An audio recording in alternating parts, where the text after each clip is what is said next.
LibreOffice base પરના આ મૌખિક ટ્યુટોરીયલમાં તમારું સ્વાગત છે. આ ટ્યુટોરીયલમાં આપણે શીખીશું કે કેવી રીતે ફોર્મમાં ડેટાને દાખલ કરવા અને સુધારવા. પહેલાંના ટ્યુટોરીયલમાં આપણે શીખ્યા કે ફોર્મમાં ફોર્મ કંટ્રોલો કેવી રીતે ઉમેરવા. આ ટ્યુટોરીયલમાં આપણે શીખીશું કે ફોર્મના ઉપયોગ વડે ડેટાને કેવી રીતે દાખલ કરવા અને એમાં સુધારા કરવા. આ કરવા પહેલા ચાલો આપણી ફોર્મ ડિઝાઇનમાં બીજા 3 ફેરફારો કરીએ. તો ચાલો સૌપ્રથમ લીબરઓફિસ બેઝ પ્રોગ્રામને ખોલીએ જો તે પહેલેથી ખોલેલ ન હોય.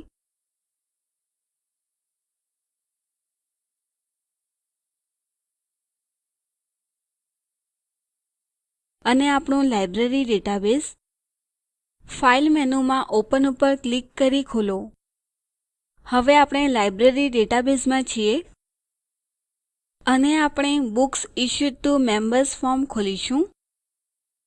આ કરવા માટે ચાલો ડાબી પેનલ પર આવેલા ફોર્મ આઇકોન ઉપર ક્લિક કરીએ અને ત્યારબાદ જમણી પેનલ પર આવેલા books issued to members form ઉપર જમણું ક્લિક કરીએ. ત્યારબાદ એડિટ ઉપર ક્લિક કરો. આપણે હવે ફોર્મ ડિઝાઇન વિન્ડોમાં છીએ.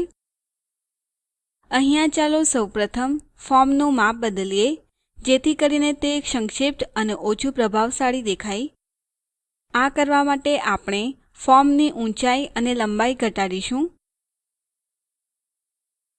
આપણે તે ફોર્મ વિન્ડોના ઉપર અને બાજુના ભાગ પર ક્લિક, ડ્રેગ અને ડ્રોપ વડે કરીશું.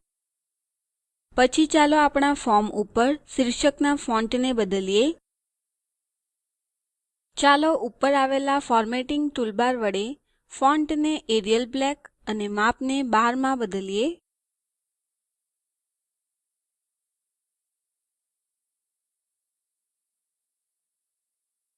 અંતે ચાલો ફોર્મ કંટ્રોલોના ટેબ ઓર્ડરને જોઈએ.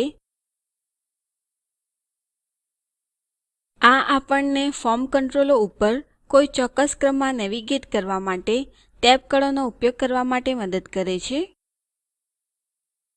ઉદાહરણ તરીકે ઉપરથી નીચે સુધી આને ટેબ ઓર્ડર કહેવાય છે. હવે બેઝ આપમેળે ફોર્મમાં ફોર્મ કંટ્રોલોના ટેબ ઓર્ડરને ઉપરથી નીચે સુધી સુયોજિત કરે છે.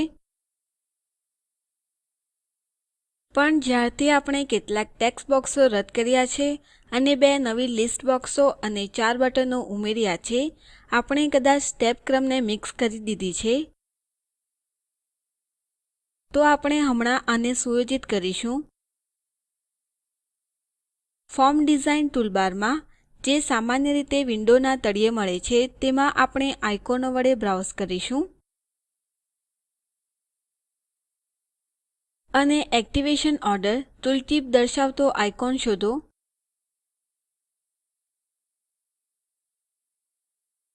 ચાલો આ આઇકોન ઉપર ક્લિક કરીએ.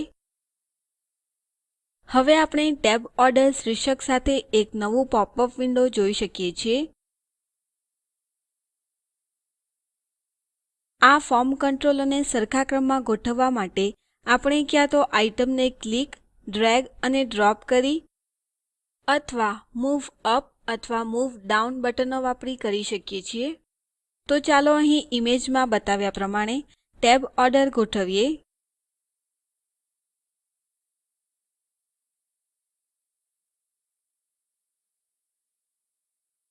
આપણે આ કરી નાખ્યું છે. તો આ ફેરફારોને સંગ્રહ કરવા માટે ચાલો ઓક બટન દબાવીએ. ઠીક છે, હવે Ctrl એસ દબાવી આપણા ફોર્મને સંગ્રહ કરીએ. અને ત્યારબાદ આપણે ફોર્મ વિન્ડોને બંધ કરીશું. અને અંતે આપણે ફોર્મ ડિઝાઇન કરી નાખ્યું છે. હવે ચાલો આપણા ફોર્મને ચકાસીએ. મુખ્ય બેઝ વિન્ડોમાં 2 વાર ક્લિક કરીને books issued to members form ખોલીએ. હવે ફોર્મ ડેટા દાખલ કરવાના મોડમાં ખુલ્યું છે. Form to track books issued to members શીર્ષકની નોંધ લો.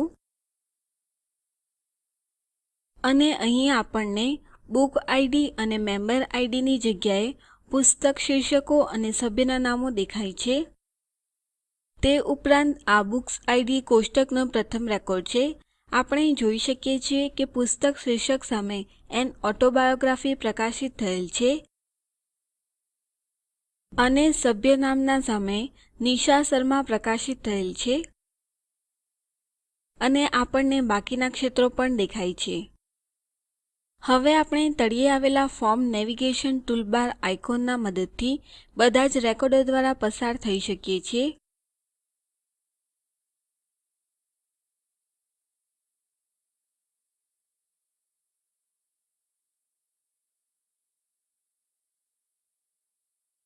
ચાલો હવે બીજા રેકોર્ડ ઉપર જઈએ. અહીં આપણે જોઈએ છીએ કે સભ્ય જેકબ રોબીને પુસ્તક મેકબેથ લીધેલ છે અને ચાલો ધારીએ કે તે પુસ્તક પાછી આપી રહ્યા છે. તો ચાલો આ માહિતીને આ રેકોર્ડમાં સુધારીએ. આ માટે આપણે એક્ચ્યુઅલ રિટર્ન ડેટમાં ટાઈપ કરીશું, ઉદાહરણ તરીકે 7/7/11 અને ચેક્ડ ઇન ક્ષેત્ર ચકાસો. આ માહિતીને સંગ્રહવા માટે આપણે સેવ રેકોર્ડ બટન દબાવીશું જે આપણે ત્યાં મૂક્યું છે.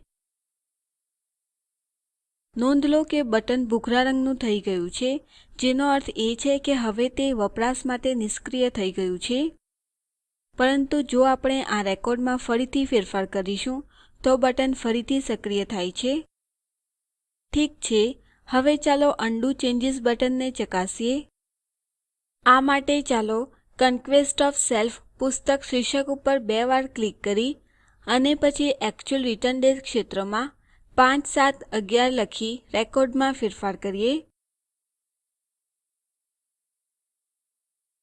નોંધ લો કે સેવ રેકોર્ડ અને ઉંડો ચેન્જીસ બંને બટનો વપરાશ માટે સક્રિય થયા છે.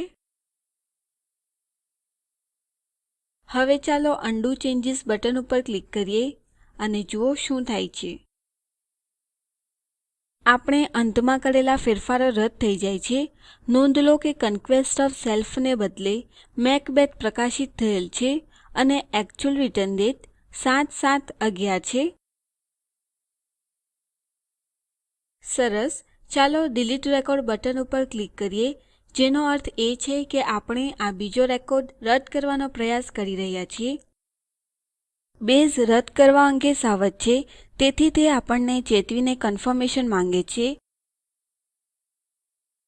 હાલ માટે ચાલો આગળ જઈએ અને યેસ બટન ઉપર ક્લિક કરીએ. આપણે જોઈએ છીએ કે રેકોર્ડ ખરેખર રદ થયો છે, સ્ક્રીન પરથી જતો રહ્યો છે અને એની જગ્યાએ આપણે એના પછીનો રેકોર્ડ જોઈ શકીએ છીએ. અંતે ચાલો ફોર્મ ઉપર છેલ્લું બટન જે ન્યૂ રેકોર્ડ છે તે ઉપર ક્લિક કરીને નવો રેકોર્ડ ઉમેરીએ. ચાલો અમુક વેલ્યુ ટાઈપ કરીએ.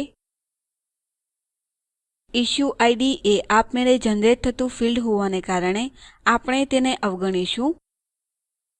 અને અહીં ચાલો ઈમેજમાં બતાવ્યા પ્રમાણે ડેટા ઉમેરીએ.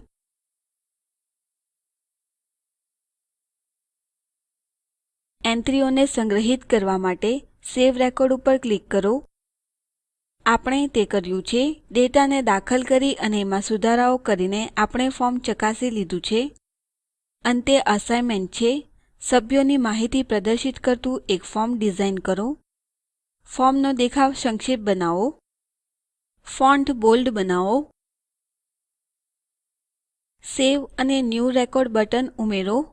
અહીં લીબરઓફીસ બેઝમાં ફોર્મ ડેટા પરના આ મૌખિક ટ્યુટોરીયલ સમાપ્ત થાય છે.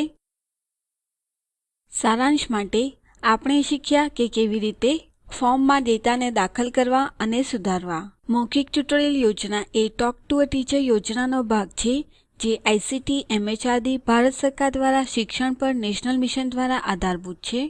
આ યોજના spoken-tutorial.org દ્વારા સંકલન થાય છે. આ ઉપર વધુ માહિતી spoken-tutorial.org/nmeict-intro ઉપર ઉપલબ્ધ છે. આઈઆઈટી બોમ્બે તરફથી ભાષાંતર કરનાર છે ભરતભાઈ સોલંકી અને રેકોર્ડિંગ કરનાર હું કૃપાલી પરમાર વિદાય લઉં છું. જોડાવા બદલ આભાર.